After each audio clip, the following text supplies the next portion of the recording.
कैसे आप लोगों को उम्मीद करते हैं कि आप लोगों की पढ़ाई बहुत अच्छी चल रही होगी। और आपको पता है कि चैप्टर 7 जो है वो सोर्सेस ऑफ एनर्जी, उसमें हमने आपको सारा टॉपिक डिस्कस कर दिए थे। ओवरऑल जितना भी टॉपिक था वो हम सारा खत्म करवा दिए थे। ओके, और बच गया था उससे रिलेटेड ऑब्जेक्टिव टाइप क्वेश्चन। तो ऑब्जेक्टिव टाइप क्वेश्चन भी मैंने करवा दिया था।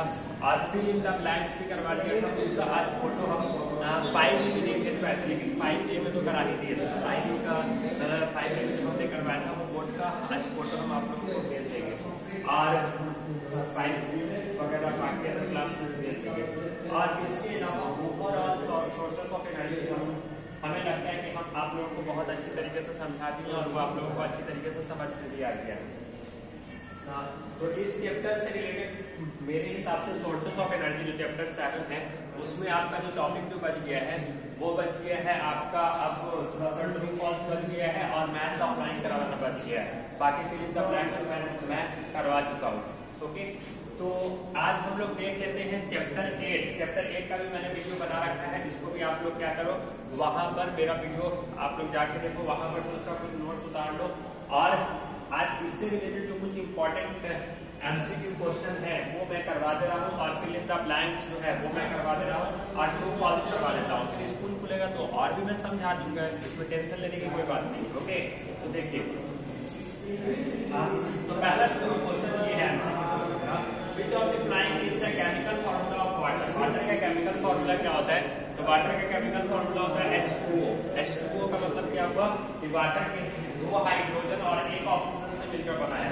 अगर इसका आप रिएक्शन देखोगे तो H2 + O ये मिलकर क्या बनता है? वाटर बनता है। वाटर एक क्या होता है? वाटर एक कंपाउंड है। कोई ऐसे पूछेगा कि वाटर एक एलिमेंट है कि कंपाउंड है, तो बोलना वाटर एक कंपाउंड है। ओके, वाटर कंपाउंड है ना कि एलिमेंट है। ओके, और वाटर कितने रेशियो में बनता है? तो वाटर 1:8 में बनता है। ओके, इसका रेशियो क्या है? 1:8। ये फिक्स रेशियो है, चाहे ये वाटर आपको कहीं से भी मिले, अमेरिका, लंदन, स्विट्जरलैंड, कहीं से भी आप पानी को, चाहे कोई कहीं से भी पानी अगर आप उठा रहे हो तो पानी का रेशियो क्या होगा? 1:8 ही होगा। ओके, तो ये होता है पानी का रेशियो। समझ में आ गया होगा। दूसरा चीज क्या कह रहा है? This process in the water cycle is responsible for the formation of cloud. अच्छा, क्लाउड जो हमारे क्लाउड बादल जो लगता है उसमें कौन सा रिस्पॉन्सिबल होता है? तो उसमें कंडेंसिएशन प्रोसेस रिस्पॉन्सिबल होता है। कंडेंसिएशन क्या होता है? तो वैसा प्रोसेस जिसमें आप वाटर को देखो। कंडेंसिएशन का डेफिनेशन क्या होता है कि जब कोई वाटर वेपर ओके कूलिंग होकर लिक्विड स्टेट में कन्वर्ट होता है तो इस प्रोसेस को हम क्या कहते हैं? कंडेंसिएशन कहते हैं। कंडेंसिएशन एक तरह का ऐसा प्रोसेस होता है जिसमें हमारे नेचर में जो वाटर वेपर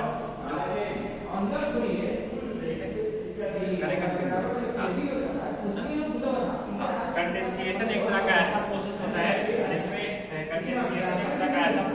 जिसमें कोई वाटर वेपर होता है वो जब कूलिंग होगा, जब लिक्विड स्टेट में कन्वर्ट होता है तो इस प्रोसेस को हम क्या कहते हैं?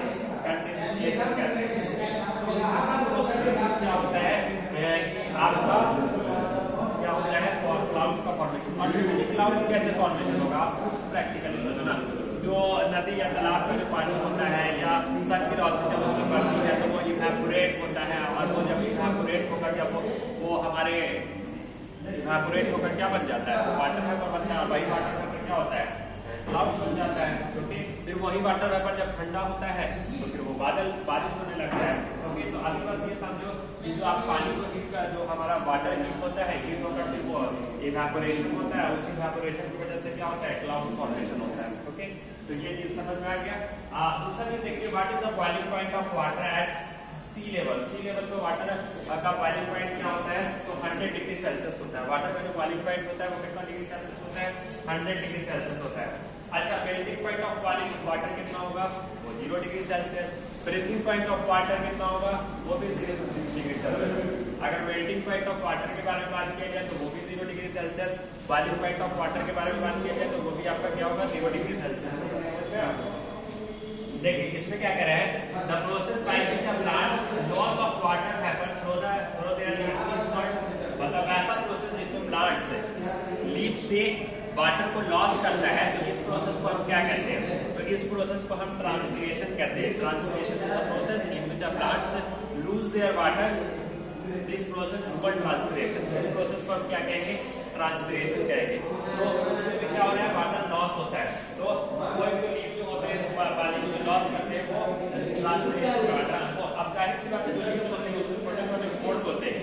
छोटे छोटे पोर्स को क्या कहा जाता है, स्टोमाटा बोला जाता है।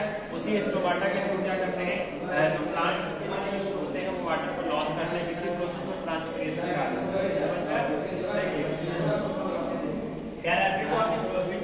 Which of these is non-potable water resources? तो non-potable water sources क्या है, ओशियन वाटर।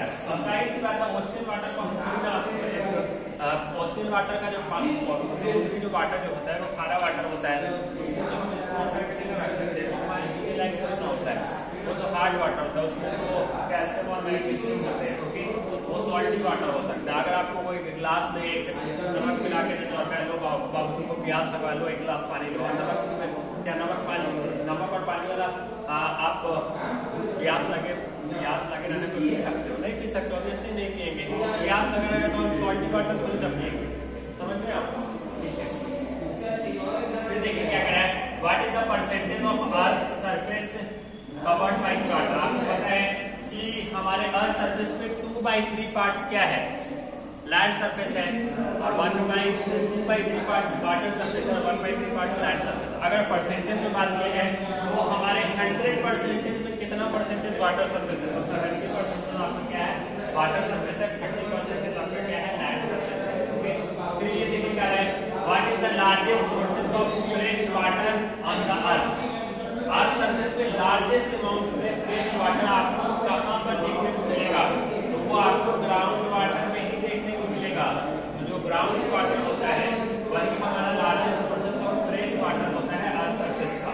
अब देखिए नेक्स्ट क्वेश्चन है, व्हाट इज इवेपोरेशन। क्योंकि इवेपोरेशन क्या होता है, तो इवेपोरेशन एक तरह का ऐसा प्रोसेस होता है जिसमें कोई वाटर को जब आप हीट करते हो, यानी कोई वाटर जब हीट होता है तो वो जब वो वाटर वेपर में कन्वर्ट हो जाता है, इसी प्रोसेस को हम इवेपोरेशन कहते हैं, या गैसेज फॉर्म में कन्वर्ट हो जाता है, तो इस प्रोसेस को हम क्या कहते हैं, इवेपोरेशन कहते हैं। Evaporation is the process in which the water heats is converted into gaseous form. This process is called evaporation. इसी प्रोसेस को हम क्या कहेंगे, evaporation बोलेंगे। ओके, तो यही चीज हम लिखे हैं, water change from liquid to gas. जिसमें वाटर लिक्विड टू गैस में कन्वर्ट होता है उसको हम क्या कहेंगे, इवेपोरेशन कहेंगे। देखिए पर्सुलेशन किसको कहते हैं, percolation water moving down through the soil. जाहिर सी बात है जो बारिश होती है वो बारिश का पानी जमीन पे पड़ता है, सॉइल पे पड़ता है। अब वो सॉइल क्या करता है, उसको सीपेज करता है, उसको सोखता है, अपने अंदर क्या करता है, अपने अंदर डाउन मतलब अंदर ले जाता है। तो इस प्रोसेस को हम क्या कहते हैं, पर्सुलेशन कहते हैं। ओके, इसी को हम इसी में बोले water moving down through the soil. जो वाटर सॉइल के अंदर जाता है इस प्रोसेस को हम क्या कहेंगे, पर्सुलेशन कहेंगे। ओके, देखिए अब इसमें क्या करा है, व्हाट इज एक्वीफायर। देखिए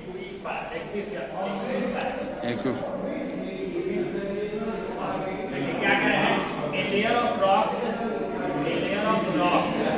और soil that can store and transfer large amount of water. देखिए इसमें एक्वीफायर क्या कह रहे हैं, ए लेयर ऑफ रॉक्स और सॉइल, मतलब आप जानते हैं कि सॉइल के भी 3 लेयर होते हैं। पहला एक अपर मोस्ट लेयर सॉइल, दूसरा होता है सब सॉइल, तीसरा होता है बेड रॉक। ये 3 लेयर ऑफ सॉइल होते हैं। तो हम क्या करें, आपको रॉक्स पार्टिकल्स कहाँ पर देखने को मिलेंगे, जो आपके बेड रॉक्स होते हैं वहां पर देखने को मिलते हैं। तो ये लेयर ऑफ रॉक्स और सॉइल मतलब वैसा सॉइल का वो लेयर जहाँ पर रॉक्स होते हैं, that can store and transmit large amount of water. जहाँ पर ज्यादा से ज्यादा अमाउंट्स में वाटर स्टोर होते हैं तो हम क्या कहते हैं, लार्ज अमाउंट ऑफ वाटर किसमें होंगे, लेयर 1 में होंगे कि लेयर 2 में होंगे कि लेयर 3 में होंगे। ऑब्वियसली लेयर 2 में होंगे। लेयर 2 क्या है आपका, ये पहला है अपर मोस्ट लेयर, दूसरा है सब सॉइल में आपके होंगे लार्ज अमाउंट ऑफ वाटर। समझ गए, क्योंकि जो आपके बेड रॉक्स होते हैं वहां पर रॉक पार्टिकल्स होंगे, वहां पर लार्ज अमाउंट ऑफ वाटर कैसे स्टोर हो सकते हैं, ऑब्वियसली ये सब सॉइल्स में ही मौजूद हो सकते हैं। तो वहां पर आप बोल सकते हो। कह रहे हैं वाटर, अब देखिए ये सब लाइंस कह रहे हैं, water is called a dash solvent. देखिए हम पहले डैश डालते हैं, water is called a dash solvent because it dissolve many substance. ऐसा कौन सा ऐसा सॉल्वेंट है जो मैक्सिमम सब्सटेंस को अपने अंदर डिसॉल्व करवा देता है, तो वो सब्सटेंस आपका क्या है, वाटर है। इसीलिए वाटर को यूनिवर्सल सॉल्वेंट कहा जाता है। हमारे बहुत सारे सॉल्वेंट में कौन सा सॉल्वेंट यूनिवर्सल सॉल्वेंट कौन लाता है? तो आपका वाटर यूनिवर्सल सॉल्वेंट लाता है, क्योंकि वाटर के अंदर एक खासियत होती है कि वो अपने अंदर मैक्सिमम सब्सटेंस को क्या करता है? डिसॉल्व करवा देता है, अपने अंदर घुला देता है। वाटर की इसी कैपेसिटी को वाटर का यूनिवर्सल सॉल्वेंट कहा जाता है। इसीलिए देखिए कह रहे हैं percentage of fresh water available on the earth is approximately, अच्छा अर्थ सरफेस पर जो फ्रेश वाटर जो है, फ्रेश वाटर का परसेंटेज वैल्यू क्या है? 2.5% वैल्यू है। ओके, अब कह रहा है next question, the solid form of water, water का जो सॉलिड फॉर्म होता है उसको हम किस नाम से जानते हैं? आइस होता है, जो आइस जो होता है ये वाटर का सॉलिड फॉर्म होता है। अब ये आइस कैसे बनता है? जब वाटर को आप कूलिंग करते हैं, जब वाटर जब ठंडा हो गया 0 डिग्री सेल्सियस पे, जब वाटर 0 डिग्री सेल्सियस पे कूलिंग होकर क्या बन जाएगा? बर्फ बन जाएगा। फिर देखिए वाटर कंड देखिए ये क्या है? वाटर है, क्या करें? Water condensation method include rain water harvesting and drip irrigation. Drip irrigation क्या देखेंगे? ड्रिप इरिगेशन का मतलब ही होता है the supply of water in the crop in that is called irrigation. जब किसी फसल में जो हम पानी को सप्लाई करते हैं, इसी प्रोसेस को क्या कहा जाता है? इरिगेशन कहा जाता है। फिर देखिए इसमें क्या करा है? That is the process by which a water change from a liquid to gas. ऐसा कौन सा ऐसा प्रोसेस है जिसमें वाटर जो है वो लिक्विड से गैस में चेंज कन्वर्ट हो जाता है? इस प्रोसेस को क्या कहते हैं? इस प्रोसेस को क्या कहते हैं? इवेपोरेशन कहते हैं। Okay, evaporation is the process in which a water change into a liquid, sorry liquid change into gas. Evaporation एक तरह का ऐसा प्रोसेस होता है जिसमें water change from liquid to gas, इसमें वाटर क्या होता है? लिक्विड से गैस में कन्वर्ट होता है। तो इस प्रोसेस को हम क्या कहते हैं? इवेपोरेशन कहते हैं। देखिए टू कौन सा जानते हैं हम लोग? कह रहा है ground water is a renewable sources. क्या ग्राउंड वाटर आपका रिन्यूएबल सोर्सेज है? तो रिन्यूएबल सोर्सेज ऑफ एनर्जी किसको कहते हैं? वैसा सोर्सेज ऑफ एनर्जी जिसका हम कंटिन्यूअसली इस्तेमाल करते रहे, लगातार इस्तेमाल करते रहे, और जब उस तरह के स्रोत जो हमारे नेचर में मौजूद है अगर एक बार खत्म हो जाए तो उसकी प्राप्ति हम आसानी से प्राप्त कर सके, सुविधाजनक तरीके से प्राप्त कर सके, ऐसे ही सोर्सेज को ही ना हम रिन्यूएबल सोर्सेज ऑफ एनर्जी कहते हैं। तो वाटर अगर आप मान लेते हैं कि जैसे समरसेबल से निकालते हैं, चापाकल से निकालते हैं, हैंडपंप से निकालते हैं, तो अगर पानी निकल जाता है तो एक बार निकल जाने से ढेर सारा यूटिलाइजेशन करता रहता है। अब पानी निकल गया तो अब इसको मिल जाने पर इस पानी की प्राप्ति अंडरग्राउंड से बहुत ज्यादा टाइम लगेगा। ऐसा होता है तो तुरंत निकल जाता है। फिर बारिश होगा, फिर वो क्या होगा? पर्सुलेट होगा, तो फिर वो अंडरग्राउंड में जाएगा, साइड के नीचे जाएगा, फिर वाटर का लेवल बढ़ेगा। एनर्जी तो हम नहीं बोल सकते। ओके, तो इसलिए वाटर आपका क्या है? एक रिन्यूएबल सोर्स ऑफ एनर्जी है। देखो बस कह रहे हैं कि hard water contain high concentration of minerals. अच्छा जो हार्ड वाटर जो होते हैं उसमें क्या चीज मौजूद रहता है? तो उसमें आप बोलिएगा कि कैल्शियम मौजूद रहता है और दूसरा मैग्नीशियम मौजूद रहता है। तो हार्ड वाटर होते हैं।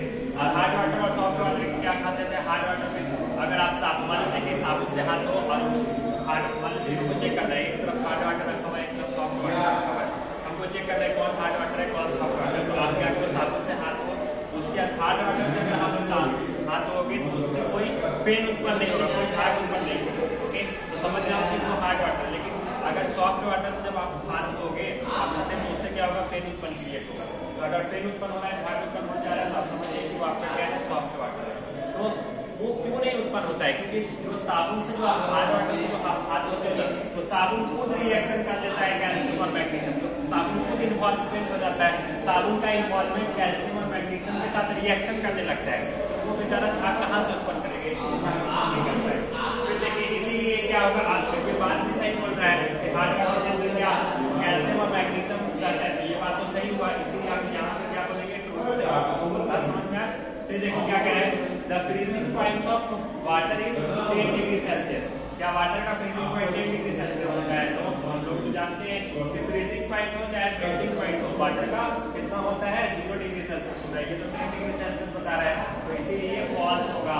ओके, फिर देखिए ocean contain only fresh water. जो ओशियन होता है, जो समुद्र का जो पानी होता है उसमें फ्रेश वाटर होता है।